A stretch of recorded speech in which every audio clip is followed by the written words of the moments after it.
എല്ലാവർക്കും നമസ്കാരം. ഞാൻ ബ്രൈറ്റ്. ഈ കേരളം ഓൺലൈൻ സർവീസിലേക്ക് സ്വാഗതം. കേരള PSCയിൽ വൺ ടൈം രജിസ്ട്രേഷൻ ചെയ്തവർക്ക് പ്രൊഫൈലിൽ ലോഗിൻ ചെയ്യുന്നതിന് പുതിയ പ്രോസസ്സാണ്. അതെങ്ങനെയാണെന്നാണ് നോക്കുന്നത്. കൂടാതെ പാസ്വേഡ് റീസെറ്റ് ചെയ്യുന്നത് എങ്ങനെയെന്നും യൂസർ ID മറന്നുപോയാൽ എന്ത് ചെയ്യണമെന്നുമൊക്കെ വീഡിയോയിൽ പരിശോധിക്കുന്നുണ്ട്. PSC one time registration certificate വെരിഫിക്കേഷൻ്റെ ഭാഗമായി സർട്ടിഫിക്കറ്റുകൾ അപ്ലോഡ് ചെയ്യുന്നത് എങ്ങനെ, ഡിപ്പാർട്ട്മെൻറ്റ് ടെസ്റ്റിനുള്ള വൺ ടൈം രജിസ്ട്രേഷൻ തുടങ്ങിയവയുമായി ബന്ധപ്പെട്ട വീഡിയോകളൊക്കെ ചാനലിൽ ലഭ്യമാണ്. ഇവയൊക്കെ കേരള PSC എന്ന പ്ലേലിസ്റ്റിൽ ക്രമീകരിച്ചിട്ടുണ്ട്. ചാനൽ ഇതുവരെയും സബ്സ്ക്രൈബ് ചെയ്തിട്ടില്ലെങ്കിൽ സബ്സ്ക്രൈബ് ചെയ്യാൻ മറക്കാതിരിക്കുക. കൂടാതെ വീഡിയോ ഉപകാരപ്പെടുന്നുണ്ടെങ്കിൽ ലൈക്ക് ചെയ്യാനും മറക്കാതിരിക്കുക. ഇതിനായി PSCയുടെ തുളസി പോർട്ടലിലാണ് പ്രവേശിക്കേണ്ടത്. സൈറ്റ് അഡ്രസ് താഴെ ഡിസ്ക്രിപ്ഷനിൽ കൊടുത്തിരിക്കാം. ഇവിടെ നമുക്ക് നിലവിലുള്ള യൂസർ ID യും പാസ്വേഡും ടൈപ്പ് ചെയ്ത് കൊടുത്ത് ലോഗിൻ ചെയ്യാവുന്നതാണ്. പാസ്വേഡ് മറന്നുപോയിട്ടുള്ളവർക്ക് താഴെ ഫോർഗെറ്റ് പാസ്വേഡ് എന്നുള്ള ലിങ്കിൽ പ്രസ് ചെയ്തതിന് ശേഷം നിലവിലുള്ള യൂസർ ID ആദ്യം ടൈപ്പ് ചെയ്ത് കൊടുക്കുകയും തൊട്ട് താഴെ ഡേറ്റ് ഓഫ് ബർത്ത്, ഉദ്യോഗാർത്ഥിയുടെ രജിസ്റ്റർ ചെയ്തിരിക്കുന്ന ഡേറ്റ് ഓഫ് ബർത്ത് അവിടെ ടൈപ്പ് ചെയ്ത് കൊടുത്ത് പ്രൊസീഡ് കൊടുക്കുകയാണ് ചെയ്യേണ്ടത്.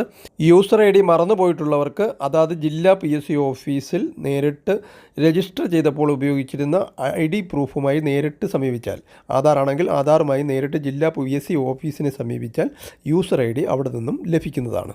ഇവിടെ നമ്മൾ പ്രൊസീഡ് കൊടുത്താൽ ഇങ്ങനെ ഒരു പേജിലെത്തുകയും ഇവിടെ നമ്മൾ നേരത്തെ രജിസ്റ്റർ ചെയ്തിട്ടുള്ള മൊബൈൽ നമ്പർ, ഇമെയിൽ ID യും കാണിക്കുന്നതാണ്. വീണ്ടും പ്രൊസീഡ് കൊടുത്താൽ ഈ മൊബൈലിലേക്കോ വരുന്ന OTP ഇവിടെ ടൈപ്പ് ചെയ്ത് കൊടുത്ത് വീണ്ടും പ്രൊസീഡ് കൊടുത്തതിന് ശേഷം നിങ്ങൾക്ക് പുതിയ പാസ്വേഡ് ഇവിടെ ടൈപ്പ് ചെയ്ത് കൊടുക്കാവുന്നതാണ്. ആൽഫ ന്യൂമറിക് ആയിരിക്കണം. 2 പ്രാവശ്യം ടൈപ്പ് ചെയ്യുകയും വേണം.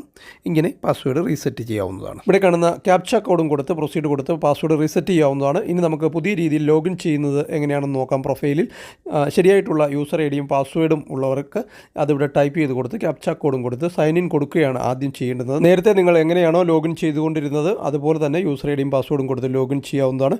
തുടർന്ന് നമ്മൾ ഇങ്ങനെ ഒരു പേജിൽ എത്തിച്ചേരും. ഇവിടെ നമുക്ക് 2 ലിങ്കുകൾ കാണാം. ഒന്ന് മൊബൈലിൻ്റേതും മറ്റൊന്ന് ഇമെയിൽ ID യുടെയും ലിങ്കുകളാണ്. അതിനോട് ചേർന്ന് ഒരു പെൻസിൽ മാർക്ക് കാണാം. ആ പെൻസിൽ മാർക്കിൽ പ്രസ് ചെയ്തതിന് ശേഷം മൊബൈൽ നമ്പർ മാറ്റണമെങ്കിൽ നിങ്ങൾക്ക് അവിടെ മാറ്റി കൊടുക്കാം. ഇമെയിൽ ID യുടെ നേർക്കും പെൻസിൽ മാർക്കുണ്ട്. അവിടെ അതിൽ പ്രസ് ചെയ്ത് ഇമെയിൽ ID യും വേണമെങ്കിൽ മാറ്റി കൊടുക്കാം. ഇവയിലൊന്നും ചേഞ്ചസ് ഇല്ലാത്തവർക്ക് നിലവിലുള്ളത് തന്നെ കണ്ടിന്യൂ ചെയ്യുകയും ചെയ്യാവുന്നതാണ്. അതിനുശേഷം ആദ്യം മൊബൈലിൻ്റെ നേർക്കുള്ള സെൻഡ് OTP യിൽ പ്രസ് ചെയ്ത് കൊടുക്കാവുന്നതാണ്. അതിനുശേഷം ആ കാണുന്ന മൊബൈലിലേക്ക് ഒരു OTP വരികയും ആ OTP അവിടെ ടൈപ്പ് ചെയ്ത് കൊടുത്തതിന് ശേഷം വെരിഫൈ ചെയ്ത് കൊടുക്കേണ്ടതാണ്. ആ വെരിഫൈയിൽ പ്രസ് ചെയ്താൽ OTP വാലിഡേഷൻ സക്സസ്ഫുൾ എന്ന് കാണിക്കുന്നതും ഇതോടെ മൊബൈൽ നമ്പർ വെരിഫൈ ചെയ്യുന്നതുമാണ്. ഇതുപോലെ തന്നെ തൊട്ട് വലത് സൈഡിൽ കാണുന്ന മെയിൽ ID യും സെൻഡ് OTP യിൽ പ്രസ് ചെയ്ത് വെരിഫൈ ചെയ്ത് കൊടുക്കണം. ആ പെൻസിൽ മാർക്കിൽ പ്രസ് ചെയ്ത് നിങ്ങൾക്ക് പുതിയ മെയിൽ ID വേണമെങ്കിൽ കൊടുക്കുകയും ചെയ്യാവുന്നതാണ്. മെയിലിലേക്ക് വന്ന OTP യും ഇവിടെ ടൈപ്പ് ചെയ്ത് കൊടുത്ത് വെരിഫൈ ചെയ്യണം. ഞാനിവിടെ റീലോഡ് കൊടുത്ത്, അതുകൊണ്ടാണ് ഇങ്ങനെ ഒരു പേജ് വന്ന് റീലോഡ് കൊടുക്കുന്നതിലൊന്നും പ്രശ്നമില്ല. അതിനുശേഷം പ്രൊസീഡ് ടു ഹോം എന്ന് ഇവിടെ കാണാം. അവിടെ പ്രസ് ചെയ്ത് കൊടുക്കണം. തുടർന്ന് നമുക്ക് പുതിയ പാസ്വേഡ് കൊടുക്കേണ്ടതുകൊണ്ട് ആൽഫ ന്യൂമറിക് ആയിരിക്കണം. മിനിമം 8 ക്യാരക്ടേഴ്സ് ഉണ്ടായിരിക്കണം. ഇംഗ്ലീഷിലെ ചെറുതും വലുതും അക്ഷരങ്ങളും അക്കങ്ങളും ചിഹ്നങ്ങളും ഒക്കെ അടങ്ങിയതായിരിക്കണം. ഉദാഹരണത്തിന് ABCD@123 എന്നിട്ട് അതിൽ A എന്നുള്ള അക്ഷരം ക്യാപിറ്റൽ ലെറ്റർ കൊടുക്കണം. അതുപോലുള്ള പാസ്വേഡുകൾ കൊടുക്കാവുന്നതാണ്. 2 പ്രാവശ്യം ടൈപ്പ് ചെയ്ത് കൊടുക്കുകയും വേണം. അങ്ങനെ 2 പ്രാവശ്യം ടൈപ്പ് ചെയ്തതിന് ശേഷം താഴെയുള്ള ചേഞ്ച് പാസ്വേഡിൽ പ്രസ് ചെയ്താൽ പാസ്വേഡ് ചേഞ്ച്ഡ് സക്സസ്ഫുള്ളി എന്ന് എഴുതി കാണിക്കുന്നതും തുടർന്ന് വരുന്ന പോപ്പപ്പ് വിൻഡോയിൽ OK കൊടുത്തു കഴിഞ്ഞാൽ നമ്മൾ ഹോം പേജിൽ പ്രവേശിക്കുന്നതുമാണ്.